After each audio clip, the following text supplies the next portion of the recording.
Bună dimineața, fulg ușor, ce caz pe geam cu dor de joc. Tu-mi spui că ziua e cu spor și că iubirea în noi are un loc.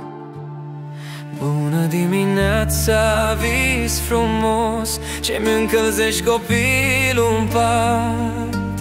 Mă faci să uit de tot ce-a fost. În tine iarna e un dor nestrămutat.